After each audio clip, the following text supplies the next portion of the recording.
Tori Petry out here at Lions Camp presented by Rocket Mortgage, and today I am joined by Andy Benoit from MMQB. Andy, you guys watch a lot of film over there. You especially. Tell me, from watching Lions film over the summer, what did you learn about this team? I think the source of optimism would be defensively because of what Matt Patricia did in New England. A lot of versatile coverages, especially man-to-man coverages. He's not a big blitzer. He wants to keep bodies back there and make the offense have to sort through guys. And he has a lot of versatile cover artists here, guys that can play the slot at free safety, at strong safety, a lot of movable chess pieces. So when you have that, you can be better than your talent because you can dictate matchups and you cannot let matchups be dictated to you. And I think that's going to be a big plus for the Lions. I mean, you've watched Patriots film as well, so you know Matt Patricia's defense very well. We've heard the word multiple a lot. Yeah. Explain to us kind of what we might expect with that Matt Patricia defense as he continues to install it. Where he's most multiple is on first and second down with some of their run fronts. He'll move defensive linemen around. He'll put them in different gaps. He'll clog the front and play with just one linebacker, especially if you're in three receivers, which most teams play that now offensively. So they're very multiple there. And then there's a subtlety to the multiplicity on third down. A lot of disguises out of man coverage. You tend to disguise more out of zone, and Patricia will do it out of man-to-man at times.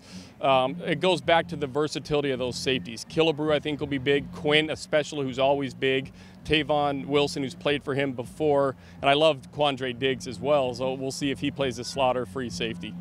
Improvement on pass rush has been something that has been talked about that this team needs to do. What do you see in terms of the pieces that they have there and what we can expect from them in that area? Yeah, a lot hinges on Ziggy Ansah. He's a fascinating player because 2 years ago he had about 2.5 sacks, I think it was, and he was excellent on film, really dominant. Then last year he had 12.5 sacks, and he hardly showed up on film. He just happened to have the sacks, which is why he got franchise tagged. How do you decide what to pay a guy like that? They'll just kick that can down the road. But he's really their only genuine source of every down edge rushing athleticism. And he's better than anyone that Patricia had in New England. New England never had great edge rushers or pass rushers overall. And it's interesting because usually if you don't blitz, you need those guys up front. Patricia got away without having it in New England. So Ansah's important, but if he plays like he did last year where he's kind of iffy, I don't think that fells the defense necessarily. All right, we'll flip over to the offensive side of the ball. Run game improvement, big topic for this team. Do they have the pieces that they need?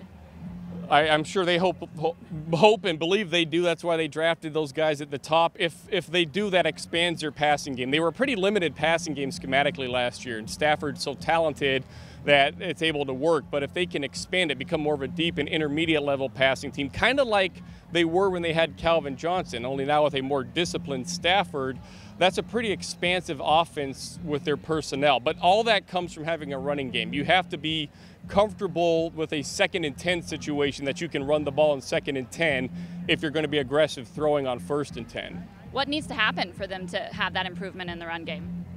Offensive line, if it stays healthy, it's a really good unit from top to bottom.